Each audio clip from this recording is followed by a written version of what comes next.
नमस्कार साथियों, new light with दीपक में एक बार फिर से आप सबका स्वागत है। हमारे सामने ये जो चित्र बना है ये एक प्लाट का चित्र है। इसमें एक तरफ त्रिभुजाकार है जिसकी भुजा 20 और 24 मीटर है और एक तरफ वृत्ताकार है वो भी उल्टा। तो ये बीच का जो स्थान है ये कितना क्षेत्र को घेर रखा है इसी को हमें निकालना है। ठीक, तो पूरा देखिएगा, आप अच्छे से समझ जाएंगे क्योंकि मैं बहुत ही आसानी से आपको समझाऊंगा। और 24 जुलाई से शाम को 8 बजे गणित का क्लास रहेगा हमारा, जिसमें हम लोग छोटी छोटी बहुत बारीक चीज समझेंगे। यानी कि अगर आप कुछ भी नहीं जानते गणित का तब भी आपको मैं गणित सिखा दूंगा, ये मेरी गारंटी है। तो 24 से शाम को 8 बजे बिल्कुल तैयार हो जाइए। आइए शुरू करते हैं। यहाँ पर ये जो चित्र बना है इसका क्षेत्रफल हम कैसे निकालें, पहले इस पर विचार करें। तो देखिए, इधर जो लाइन है अगर ऐसे इसको मिला दिया जाए तो एक त्रिभुजाकार चित्र बन जाएगा। एक काल्पनिक लाइन मैं खींच रहा हूं, इस काल्पनिक लाइन के खींच जाने से ये पूरा चित्र त्रिभुजाकार हो गया। हालांकि इस आकृति में ये वाला स्थान शामिल नहीं है, ये स्थान खाली है, लेकिन अभी हम इस स्थान को भी इसमें शामिल मान रहे हैं। बाद में इसको हम अलग कर देंगे, लेकिन अभी हम मान रहे हैं कि मान लीजिए कि ये भी स्थान इसमें शामिल है। अब जब इसको हमने मिला दिया तो ये एक बन गया त्रिभुज। क्या बन गया? त्रिभुज। और त्रिभुज का क्षेत्रफल अगर तीनों भुजा अलग अलग है तो कैसे निकाला जाता है हमने आपको सिखाया है। तो सबसे पहले हम ये भुजा निकालेंगे कि कितना है। ठीक है, तो देखिए ये जो भुजा है जिसे हम अर्ध परिधि कहते हैं वृत्त की, वो है 22 मीटर। तो इस अर्ध परिधि से आप इस वृत्त का व्यास भी और त्रिज्या भी निकाल सकते हैं।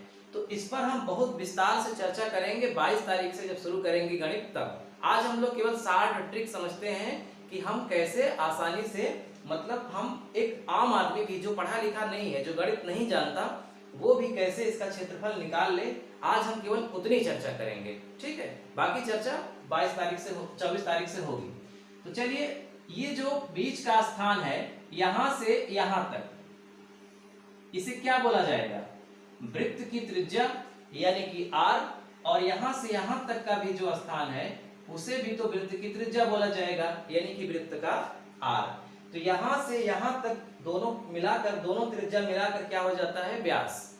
तो हमें निकालना है त्रिज्या। जब त्रिज्या निकल जाएगी तो त्रिज्या का डबल कर देंगे तो पूरा व्यास आ जाएगा, यानी यहां से यहां तक की लंबाई। तो जब वृत्त का अर्ध परिधि दिया हो तो त्रिज्या कैसे निकलता है ये आप समझिएगा। आपको कुछ भी याद करने की आवश्यकता नहीं है। त्रिज्या बराबर जो अर्ध परिधि है, अर्ध परिधि का मतलब आधी परिधि। आधी ही परिधि है ना भाई, पूरा खींचा जाता तब पूरी परिधि होती, तो आधी ही परिधि है अर्ध परिधि। अर्ध परिधि में गुणा कर दो 7/22 का। बहुत सिंपल तरीका। जब भी आपको वृत्त की त्रिज्या निकालनी हो और अर्ध परिधि दिया हो तो त्रिज्या निकालने के लिए अर्ध परिधि में 7/22 का गुणा कर दो, सीधा त्रिज्या आ जाएगी। तो अर्ध परिधि कितनी है? 22। आगे क्या लिखा है? 7/22। तो 22 से 22 कट गया, सीधा सीधा क्या आ गया? 7 मीटर। 7 मीटर क्यों आया? क्योंकि मीटर में लाइन खींची है, यानी ये 7 मीटर होगा तो ये भी तो 7 मीटर होगा। टोटल कितना हो जाएगा? 7 और 7 14 मीटर।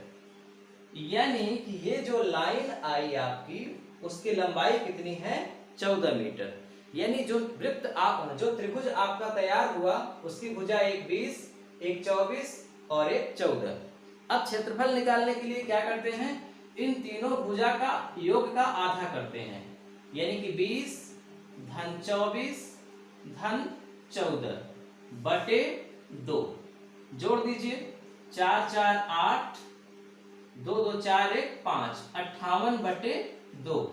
58 का आधा क्या हो जाएगा? 29। यानी इस वृत्त, इस त्रिभुज का जो अर्ध परिधि आया वो आया 29 मीटर। अर्ध परिधि क्यों निकाला गया? क्योंकि क्षेत्रफल निकालते समय अर्ध परिधि की जरूरत पड़ती है।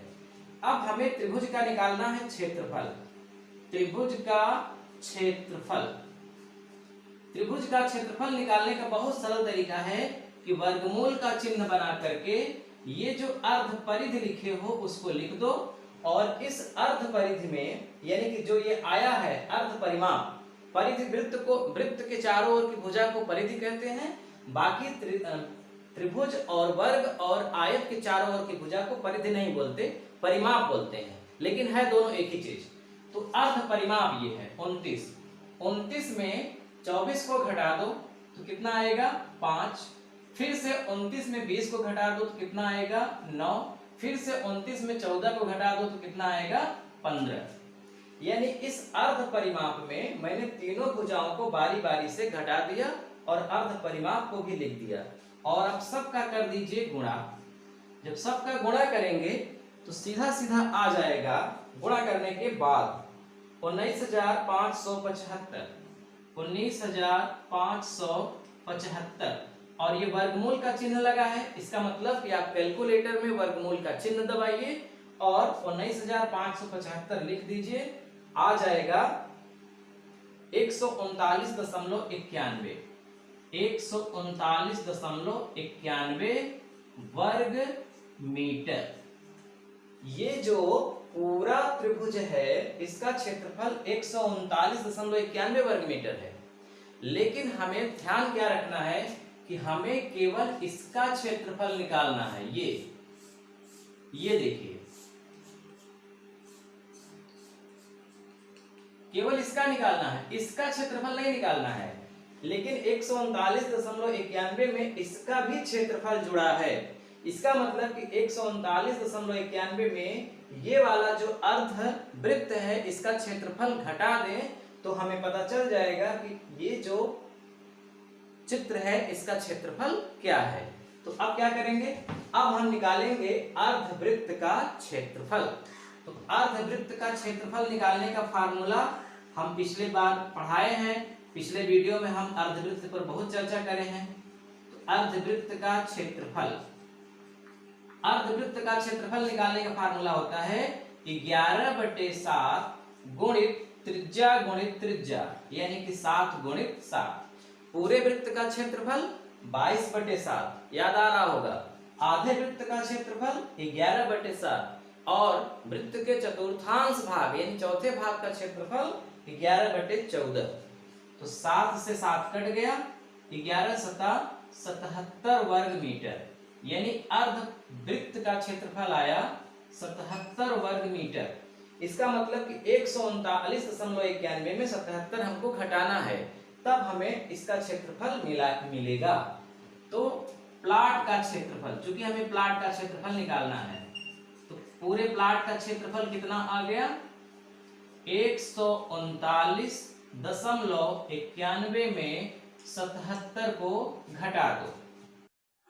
तो 139.91 में 77 घटा देंगे तो क्या आएगा 62.91 वर्ग मीटर, यानी इस प्लाट का क्षेत्रफल 62.91 वर्ग मीटर आया।